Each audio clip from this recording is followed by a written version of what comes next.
बिस्मिल्लाहिर्रहमानिर्रहीम। अस्सलाम वालेकुम स्टूडेंट्स, क्या हाल है जी? कैसे हैं आप सब? उम्मीद करता हूँ आप सब खैरियत से होंगे। स्टूडेंट्स, मैं हूँ मोहम्मद इब्राहिम, आपके चैनल डायमेंशनल फिज़िक्स से। और प्यारे स्टूडेंट्स, आज हम डिस्कस करने वाले हैं class 9th physics 2025 Punjab text book board chapter number 5। Students, हम डिस्कस कर रहे थे work energy and power course. Students, आज हम डिस्कस करेंगे एक्सरसाइज मल्टीपल चॉइस क्वेश्चंस, आपकी टेक्स्ट बुक के चैप्टर 5 के एमसीक्यूज हम डिस्कस करने जा रहे हैं।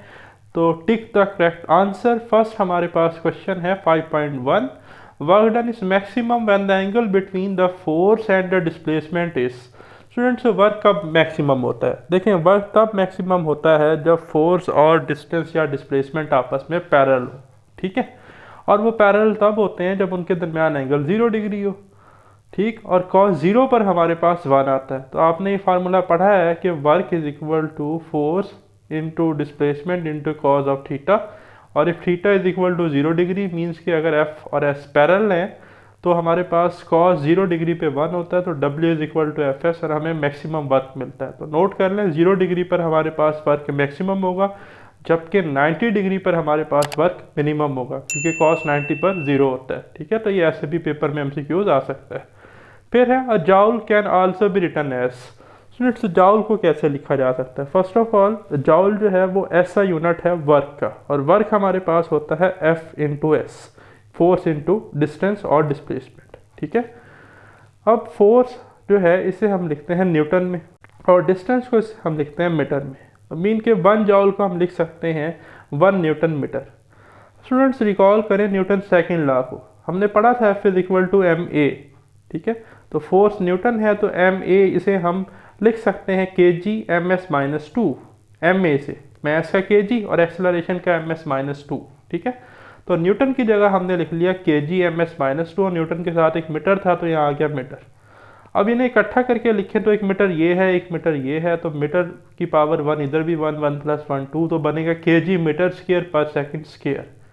तो जाउल को हम बेस यूनिट्स में लिख सकते हैं किलोग्राम मीटर स्क्वेयर पर सेकंड स्क्वेयर। तो delta is the correct option, D आप मार्क कर लें जी, ठीक है। फिर है the SI unit of power is. Power का सिस्टम इंटरनेशनल यूनिट होता है वाट, ठीक है। और वाट बराबर होता है हमारे पास जाउल पर सेकेंड, ठीक है। तो जाउल वर्क का यूनिट है, फोर्स का न्यूटन है, सेकेंड टाइम का है, तो पावर का क्या है जी? वाट। तो 40 द करेक्ट ऑप्शन। नेक्स्ट हमारे पास है the power of a water pump is 2 kilowatt, the amount of water it can rise in 1 minute to a height of 5 metre is.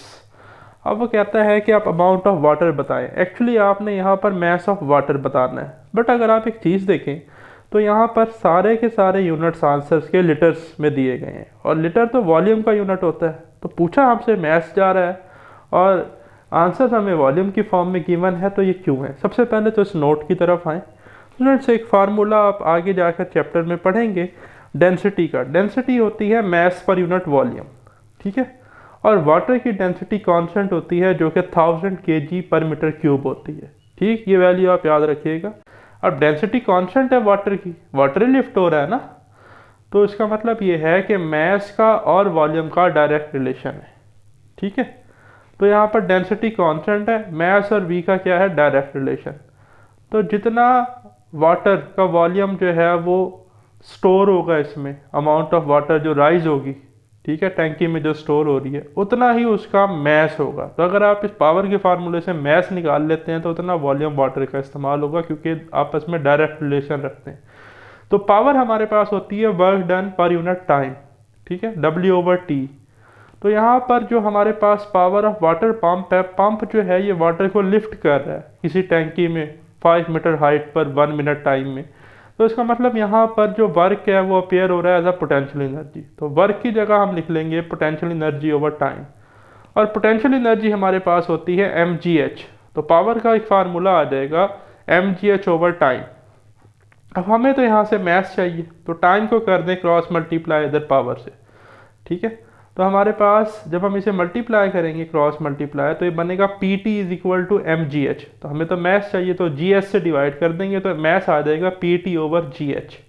Values put करें, पावर थी 2000 multiply by time 1 minute था तो ऐसा unit में 60 second बनेगा, तो मैंने 60 second लिखा है। डिवाइडेड बाय जी जो है वो हमारे पास होता है 10 मीटर पर second square.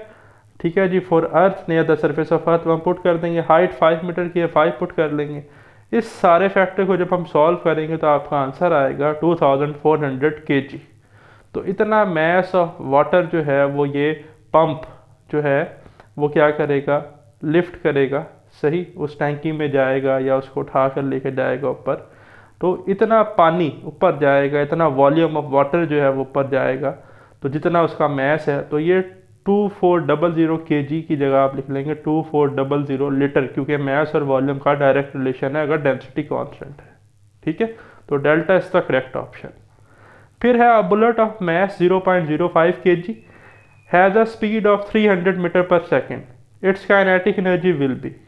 Friends, kinetic energy हमारे पास होती है ability of a body to do work due to its motion. ठीक है जी। अगर कोई बॉडी मूव करती है, मोशन रखती है, तो उसके पास काइनेटिक एनर्जी है जो कि हमारे पास होती है 1/2 mv²। तो आप सिंपली इस फार्मूले में मैस पुट करें 0.05 और v की जगह पुट करें 300 का स्क्वायर लें, ओपन करें, उसको मैस से मल्टीप्लाई करें और 1/2 0.5 होता है। सारे को सॉल्व करें तो आपके पास आंसर आ जाएगा 2250 जॉल। ठीक है जी, यानी कि 2250 जॉल। तो आप अल्फा मार्क कर लें। फिर है if a car doubles its speed, एक कार है और वो अपनी स्पीड डबल कर रही है, it's kinetic energy will B. भाई है तो कार ही ना, ऐसा तो नहीं है कार से बस बन गई, तो उसका मैस तो कांस्टेंट है। ये फैक्टर मैस क्या है, कांस्टेंट। तो काइनेटिक एनर्जी का डायरेक्ट रिलेशन है v के स्क्वायर के साथ। तो उस कार की डबल स्पीड हो रही है, तो इस v में जब हम 2 पुट करेंगे तो 2 का स्क्वायर 4 होता है, तो काइनेटिक एनर्जी कितनी हो जाएगी, 4 टाइम्स। तो आप मार्क कर लेंगे increase to 4 times. Delta is the correct option.